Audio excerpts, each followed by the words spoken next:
Zetron is excited to introduce our next-generation console platform, Max Dispatch.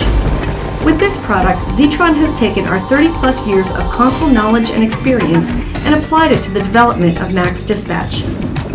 This is an end-to-end IP-based console system. While the product has the standard functionality one would expect in a console, it also possesses several key features that go above and beyond what others are doing in the industry. One of those groundbreaking features is the Max Dispatch user interface. Everyone is aware of the high-stress environment that dispatchers face at times. In those very busy moments, dispatchers need to respond quickly to the field units in order to communicate instructions or send help. Bombarding the dispatchers with information that may not apply to the incident at hand could result in costly mistakes. Zetron's goal with our user interface is to reduce visual clutter and simplify their operation, allowing dispatchers to focus on critical tasks. Let's walk through the screen layout you see in front of you. Down the left side of the screen are icons representing different workspaces. Multiple workspaces may be created, with each one holding a specific purpose. Each workspace may be locked by an administrator or unlocked, allowing dispatchers the freedom to move and resize buttons on their screen. Along the bottom of the screen are the main console controls, and in the center area are the radios the dispatchers interact with. The radio template seen here is designed to minimize the steps and button clicks for the dispatchers, as well as to present information to the dispatcher only when they express interest in it. As you notice, when I hover the mouse over the key, additional icons and points of interest appear. Hovering the channel name brings up the list of available channels or talk groups for that base station. The arrow in the upper right corner shows the radio function panel. Here the dispatcher can select the mode or functions that can be applied to the base station.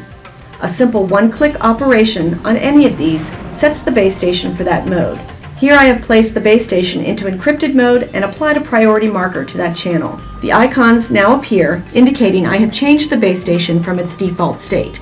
One click on these icons simply brings it back to the original state. Left-clicking the radio button puts the audio into your select speaker. In the lower right corner is the per-channel audio controls. This menu allows the dispatcher to route their unselect or monitor audio to any available monitor speaker. Scrolling the mouse wheel changes the volume, and the icons to the left are for the channel boost and mute. Clicking on the VU meters at the bottom provides access to master volume controls.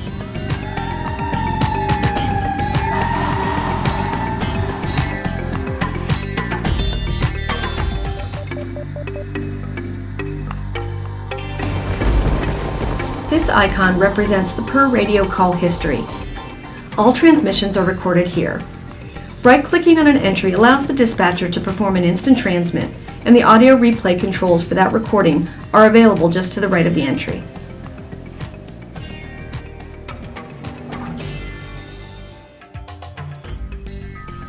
The icon in the lower left is where a dispatcher can create or add a radio to a patch. Global patching controls are at the bottom of the screen. From here, the dispatcher can join or exit the patch, see the members of that patch, or tear it down.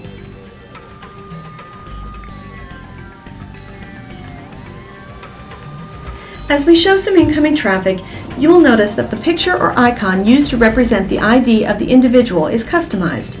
This icon can be changed to represent the job function of that field unit. You can even use someone's picture if that information is available in your database.